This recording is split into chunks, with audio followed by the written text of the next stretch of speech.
नहीं लग रहा है और प्रेम में डूब नहीं पा रहा हूँ। मन नहीं लग रहा है। हाँ।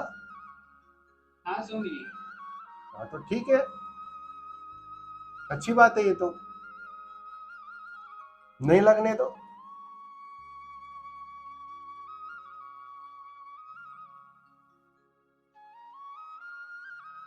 मन को भोजन,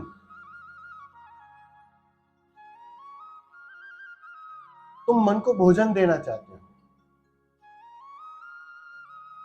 फिक्र क्यों कर रहे हो? 4 दिन रुको,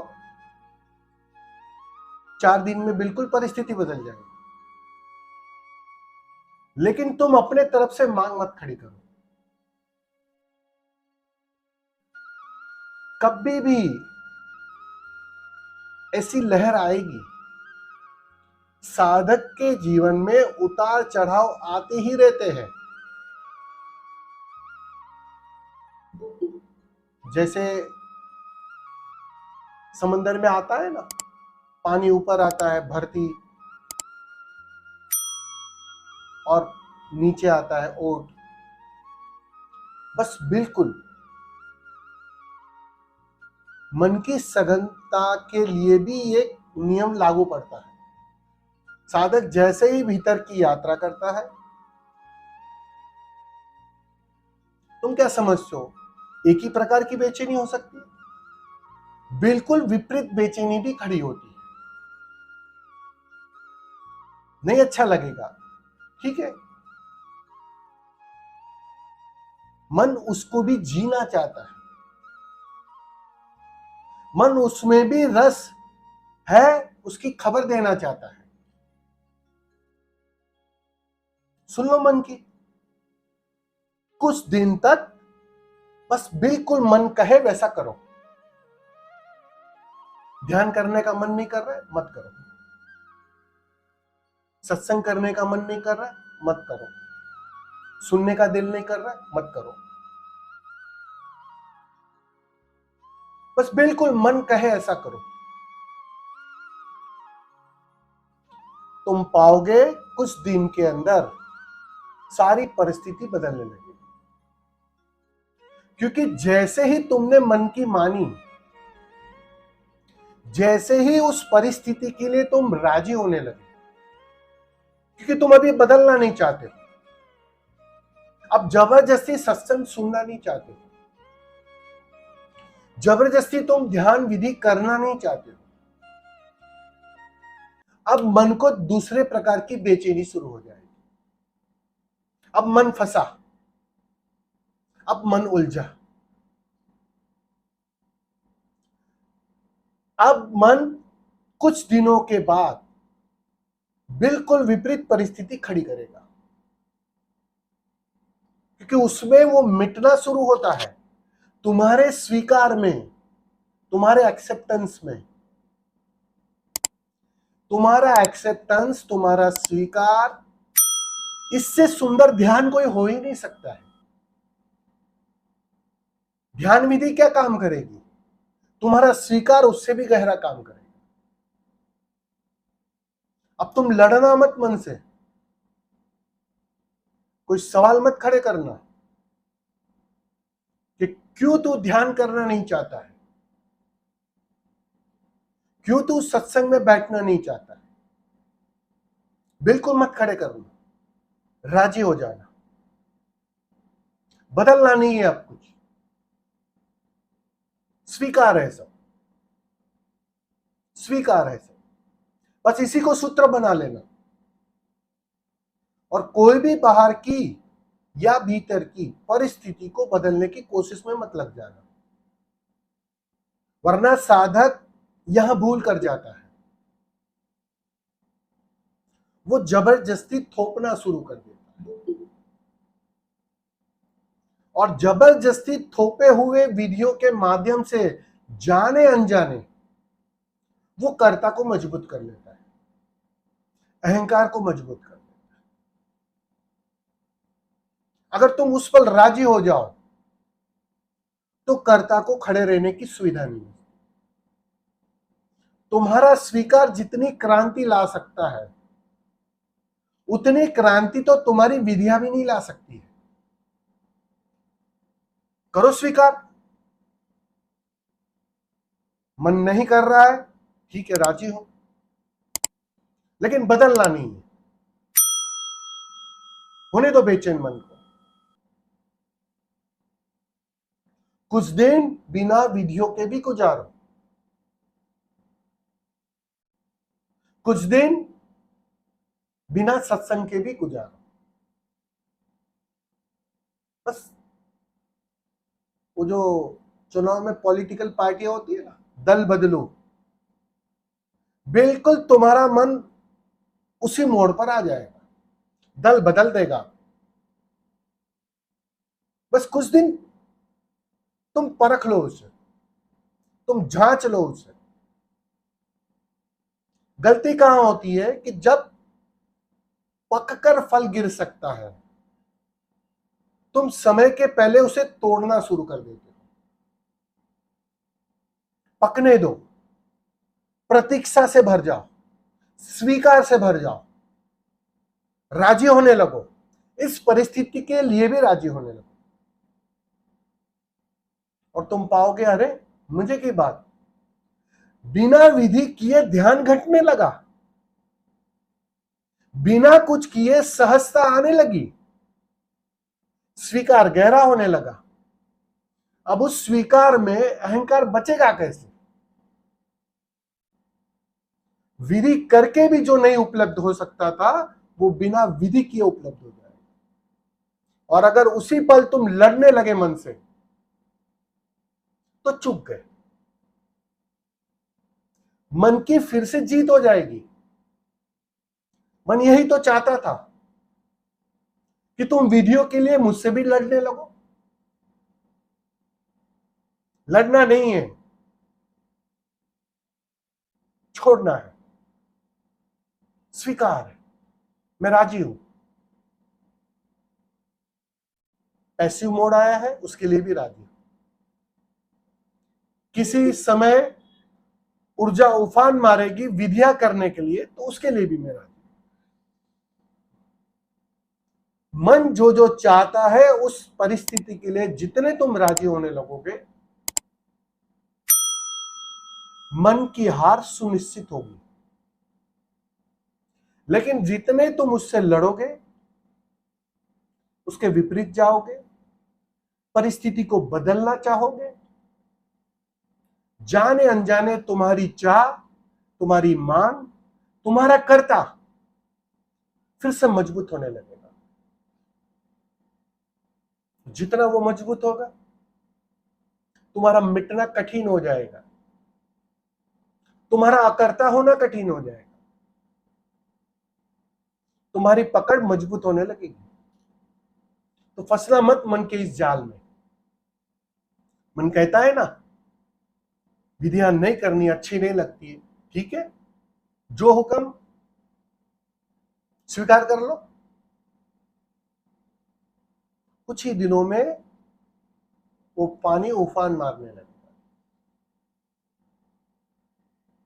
करके देखो ये, बस स्वीकार करो, मैं राजी हूं। भीतर से जो भी संकेत आते हैं, नहीं करने के संकेत आ रहे हैं, उसके लिए भी मैं राजी हूं। करने के संकेत आ रहे हैं, उसके लिए भी मैं राजी हूं।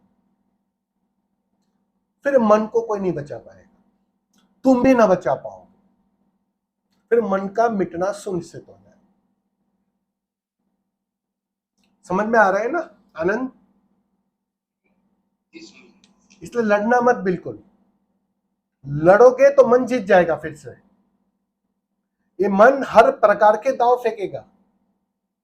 हाँ, बार बार मन ही जीत जाता है। यस, क्योंकि तुम उससे लड़ना चाह रहे हो ना। तुम्हारे प्रश्न में ही लड़ाई दिख रही थी। तुम्हारा प्रश्न ही वही था कि अंदर से मन नहीं कर रहा है ध्यान करने का, विधि करने का, सत्संग करने का, ना कुछ करना। मतलब अच्छी अच्छी चीज जो मैं चाहता हूं, जो अध्यात्म के लिए जरूरी है, वो चीज करने का मन नहीं कर रहा। यही तो प्रश्न था ना तुम्हारा। तो वो मन तुम्हारे उस एक्सट्रीम पर ले जा रहा है। लेकिन वहां अक्सर यही गलती होती है, और ध्यानियों में तो बिल्कुल यही गलती होती है। एक सरल और सहज आदमी होगा ना, वो तो उसको स्वीकार कर लेगा, लेकिन वो ध्यानी की मुसीबत कहाँ है? ध्यानी के अंदर एक टारगेट है कि मुझे जल्द से जल्द बुद्धत्व पाना है, मुझे जल्द से जल्द मोक्ष को उपलब्ध होना है, मुझे समाधि की ओर ही बढ़ना है, समय को व्यय नहीं करना है, समय बहुत कम बचा है। अब ये सब शिक्षा तो ले लिए तुमने शिविरों में जाकर, आप स्वामी जी, हाँ स्वामी जी वही आप जो बोल रहे हैं वही है। फिर तो वो सब, हाँ वो सब जो शिक्षा ले ली है ना, अब वो तुम्हें बिना विधि के बैठने के लिए राजी नहीं होने देता, राजी नहीं, प्रतीक्षा नहीं कर पा रहा, प्रतीक्षा नहीं कर पा। और ध्यान की असली खूबी यही है कि तुम प्रतीक्षा से भर जाओ। तुम्हें मैं अगर ठीक से समझू ना, कोई विधि नहीं सिखा रहा हूं, मैं तुम्हें प्रतीक्षा करना सिखा रहा हूं। ध्यान सिखा रहा हूं मतलब प्रतीक्षा करना सिखा रहा हूं। बस तुम प्रतीक्षा से भर जाओ। वो गर्भवती स्त्री होती है, आस होती है कि बस बालक आएगा, जन्म होगा उसका, कितनी धैर्य, कितनी प्रतीक्षा से भर जाती है। उस 8वें महीने में तो कितनी गहरी प्रतीक्षा हो जाती है कि अब किसी भी पल उसका आगमन होगा। तो वो प्रतीक्षा एक साधक के अंदर उसकी कमी हो जाती है। मन वहां भी दाव फेंक देता है, मन खेल कर जाता है, खेला होवे, वो खेला होवे कर जाता है। तो वो मन वहां बिल्कुल तुम्हारे साथ खेल कर रहा है। मन यही देख चाहता है कि तुम उलझ जाओ, तुम बेचैन हो जाओ, तुम जाने अनजाने वीडियो को पकड़ लो, तुम जबरदस्ती कर लो, थोप दो उसके ऊपर, क्योंकि वो थोपा तो मन जीता। फिर से मन यही चाह रहा है कि तुम स्वीकार से बच जाओ, तुम गहन अस्वीकार में प्रवेश कर जाओ। मन यही चाह रहा है, इसलिए ये प्रश्न उठा रहा है। रुको, थोड़ा धैर्य रखो। जब इतने जन्म प्रतीक्षा की है ना, कुछ दिन और सही, और तुम पाओगे यही मन अब बेचैन होने लगेगा, क्योंकि उसका दाव खाली गया।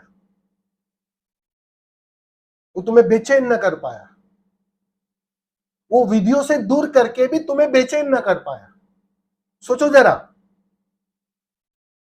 वो हारा, एक अर्थों में हारा, उसका ये दाव बिल्कुल खाली गया। लेकिन तुम बेचैन हो गए, तुम इधर उधर का कुछ करने लगे, तुम जबरदस्ती करने लगे। मन भीतर से हंसेगा, अपना काम बन गया, अपना काम बन गया, मछली फंस गई। और फंसाया मन ने तो स्वामी जी, उसका काम ही वही है, थक गए। उसका काम ही वही है। वो कोशिश तो करेगा ना बचने की। तुम इस पल अगर हर परिस्थिति के लिए 100% राजी होने लगो ना, मन बच ही नहीं सकता है फिर। बिल्कुल विपरीत परिस्थिति के लिए भी, चाहे बुद्धों ने कितना ही कुछ कहा हो कि ध्यान करना, लेकिन ध्यान करने की जो प्रबल इच्छा थी वो भी अब नहीं है। तो वो परिस्थिति के लिए भी तुम राजी हो जाओ। तुम्हें अगला पल बदलना ही नहीं है अब, कुछ भी हो जाए। मन कितने ही लुभावने लुभावने ऑफर दे, वो दिवाली में ऑफर आती है ना, इसके साथ वो फ्री, उसके साथ वो फ्री, वैसे मन लुभावने ऑफर देता है। बस तुम्हें उसको देखते रहना है, उसके एक एक ऑफर, एक एक जाल को समझना है। और तुम अगर ठीक से देखोगे और कोई प्रतिक्रिया नहीं करोगे, एक दिन मन थकेगा, हारेगा। लेकिन तब तक वो नई नई ऑफर लाते रहे। उलझना मत, स्वीकार कर लो, ठीक है कुछ दिन नहीं, अब विधि ना करने का मजा लेंगे कुछ दिन। क्यों नहीं ले सकते उसका मजा? अब बिना सत्संग का मजा लेंगे, क्यों नहीं ले सकते हो? संगीत बजेगा तो ही नाच सकते हो, अब बिना संगीत के भी झूमेंगे। समझ में आ रहा है मैं क्या बोल रहा हूं? बस तो ये विपरीत, बिल्कुल विपरीत दिखाई पड़ रही है बात, लेकिन उसके लिए तुम राजी नहीं हो पा रहे, और तुम नहीं राजी हुए उसके लिए, बाहर से बात बिल्कुल सुंदर सुंदर दिखाई पड़ेगी। तुम्हें बिल्कुल लगेगा ये स्वामी जी तो भटका रहे। कोई दूसरे स्वामी जी होते तो पहले बोलते भाई जबरदस्ती भी ध्यान करना, जबरदस्ती भी विधि करना, खाना छोड़ देना, लेकिन विधि जरूर करना। यही किया है स्वामी जी। हाँ, इसीलिए मन मिट नहीं रहा है, इसीलिए मन हार नहीं रहा है। तुम मन से लड़ाई करने लगे, मन से लड़ाई करके आज तक कोई जीता ही नहीं, और कोई भी नहीं जीत सकता है। वरना बुद्ध कबीर नानक कह के गए होते कि भाई ठीक से लड़ाई कर ही लेना। ये सारे क्षत्रिय थे, 24 तीर्थंकर, वो कहते भाई तलवार लेके आई जाना और मन से लड़ाई कर देना, लेकिन किसी ने वो बात नहीं की। उन्होंने एक ही बात कही, बस तुम प्रतीक्षा से भर जाना, तुम स्वीकार से भर जाना, और देखते रहना, उसके खेल को देखते रहना, उसकी उछल कूद को देखते रहना। उसके उछल कूद में अच्छा है या बुरा है कोई प्रतिक्रिया मत करना, उसी का नाम ध्यान। अभी ये परिस्थिति आई, तुम उसको जाने अनजाने विपरीत समझ रहे हो, भीतर से ऐसा गिल्ट क्रिएट हो रहा है कि भाई ये गलत हो रहा है मेरे साथ, इसलिए प्रश्न खड़ा हो रहा है। और मैं तुम्हें कहता हूं बिल्कुल गलत नहीं हो रहा है। मैं मन के उस खेल को, दाव को समझ पा रहा हूं, बस तुम उसको देख नहीं पा रहे हो। मैं बिल्कुल साफ साफ देख पा रहा हूं कि उसने एक अलग तरह से पासा फेंका है तुम्हें उलझाने के लिए, कि तुम अब मेरे से लड़कर भी, मेरा विरोध कर कर भी, जबरदस्ती विधिया करके भी फिर से कर्ता बन जाओ। देखने वाले ना रहो, आनंद सिर्फ देखने वाला ना रहे, उलझ जाए फिर से। बस यही होश रखना है, यही थोड़ा सजग हो जाना है, यही अपने उठते कदम को थोड़ा रोक लेना है, और प्रतीक्षा से भर जाना है, स्वीकार से भर जाना है। जैसे ही तुम स्वीकार से भर जाओगे, धीरे धीरे देखते देखते वो मन कहां गायब हो गया तुम्हें पता नहीं चले। हाँ ठीक है, वो नया नया दाव लेकर आएगा फिर से, लेकिन ये दाव तो उसका व्यर्थ गया, ये पासा तो उसने ऐसे ही व्यर्थ डाल दिया। ये समझ में आएगी।